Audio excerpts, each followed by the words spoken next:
මධ්‍යම සබරගමුව ඌව නැගෙනහිර සහ දකුණු පළාත්වල විටින් විට වැසි හෝ ගිගුම් සහිත වැසි ඇතිවිය හැකි බව කාලගුණ විද්‍යා දෙපාර්තමේන්තුව නිවේදනය කළා. සබරගමුව පළාතෙත් මහනුවර සහ නුවරඑළිය දිස්ත්‍රික්කවලටත් ඇතැම් ස්ථානවලට මිලිමීටර 100කට වැඩි තද වැසි ඇතිවිය හැකි. බස්නාහිර වයඹ උතුරු මැද පළාත්වල වැසි වාර කිහිපයක් ඇතිවිය හැකි බවද කාලගුණ විද්‍යා දෙපාර්තමේන්තුවේ අනාවැකි අංශයේ නියෝජ්‍ය අධ්‍යක්ෂ ජීවන් කරුණාරත්න ප්‍රකාශ කළා.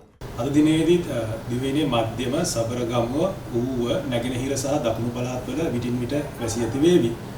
ඊට අමතරව එම ප්‍රදේශවල අහස වලාකුළින් බරව පැවතීමක් අපේක්ෂා කරන්න පුළුවන්. සබරගමුව පළාතේ මහනුවර දිස්ත්‍රික්කයේ සහ නුවරඑළිය දිස්ත්‍රික්කයේ මිලිමීටර් 100 ඉක්ම වූ තද වැසි අපේක්ෂා කිරීමේ හැකියාව තියෙන අද දවසේදී. ඒ වගේම බස්නාහිර වයඹ උතුරු මැද පළාත්වල වැසි වාර කිහිපයක් ඇති වෙන්න පුළුවන්. මුලතිව් දිස්ත්‍රික්කයේ සවස් දෙකෙන් පසුව වැසි හෝ ගිගුරුම් සහිත වැසි ඇතිවීමේ හැකියාව පවතිනවා. උතුරු මැද සබරගමුව දකුණු මධ්‍යම සහ වයඹ පළාත්වල විටින් විට හමන පැයට කිලෝමීටර් 40 50 පමණ ඉක්ම වූ වැසි ඇති වෙන්න හැකියාවක් පවතිනවා. මෙම ගිගුරුම් සහිත වැසි පවතින අවස්ථාවලදී තාවකාලිකව තද සුළං ඇතිවීමේ හැකියාව තියෙනවා. ඒ වගේම අකුණු ඇතිවීමේ හැකියාවක් තියෙන නිසා ජනතාවගෙන් කාරුණිකව ඉල්ලා සිටිනවා එම අනතුරු වලින් වැළකී සිටීම සඳහා අවශ්‍ය පියවර ගන්නා ලෙස. දිවෙන වටාවන මුහුදු ප්‍රදේශ සැලකීමේදී උත්තලම සිට කොළඹ, ගාල්ල, හම්බන්තොට සහ මඩකලපුව හරහා ත්‍රිකුණාමලය දක්වා වෙරළටොප්පෙන් වන මුහුදු ප්‍රදේශවල තැනින් තැන වැසි හෝ ගිගුරුම් සහිත වැසි ඇති වේවි. සුළඟේ වේගය ගැන කතා කරොත් සුළං හමන්නේ නිර්ත දිසින් සුළඟේ වේගය පැයට කිලෝමීටර් 30ත් 40ත් අතර පමණ අගයක තමයි පවතින්නේ. විශේෂයෙන්ම ගාල්ල සිට හම්බන්තොට හරහා පොතුවිල් දක්වා වෙරළටොප්පෙන් වන මුහුදු ප්‍රදේශවල සුළඟේ වේගය පැයට කිලෝමීටර් 60ක් 70ක් අතර අගයක් විටින් විට ඇති වෙන්න පුළුවන්.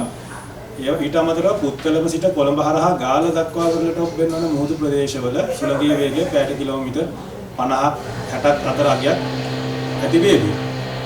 මේ නිසා ගාල්ල සිට හම්බන්තොට හරහා පොතුවිල් දක්වා වෙරළටොප්පෙන් වන මුහුදු ප්‍රදේශ විටින් විට රළු හෝ ඉතා රළු වීමේ හැකියාවක් පවතිනවා.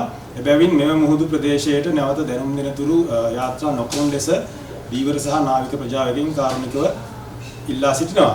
ඒ වගේම පුත්තලම සිට කොළඹ හරහා ගාල්ල දක්වා වෙරළටොප්පෙන් වන මුහුදු ප්‍රදේශ විටින් විට රළු වීමේ හැකියාවක් පවතිනවා.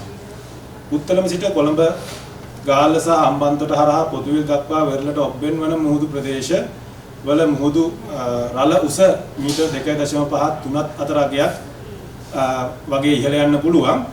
මේ නිසා ඒ පිළිබඳව සැලකිලිමත් වෙන ලෙස එම ප්‍රදේශවල දීවර ප්‍රජාවගෙන් ඉල්ලා සිටිනවා. මේ වන විට අපිට ලැබිලා තියෙන දත්ත අනුව නුවරඑළිය දිස්ත්‍රික්කයේ තමයි වැඩිම වර්ෂාපතනය වාර්තා වෙලා තියෙන්නේ. නුවරඑළිය දිස්ත්‍රික්කයේ දික්ඔය ස්ටේට් කියන වතුයායට මිලිමීටර් 127ක පමණ අගයක් වාර්තා වෙලා තියෙනවා. ඊළඟට රත්නපුර දිස්ත්‍රික්කයේ කුඩව ප්‍රදේශයට මිලිමීටර් 118ක වර්ෂාපතනයක් වාර්තා වෙලා තියෙනවා.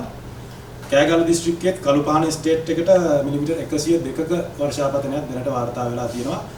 නවතම තත්ත්වයන් එක්ක මේ වගේ වෙනස් වෙන්න පුළුවන්. කසාවලින් මතුවන කතා කරන පත්තරේ මෙවැනි තවත් කාලීන සිදුවීම් දැනගන්න අපි නාලිකාව සබ්ස්ක්‍රයිබ් කරන්න.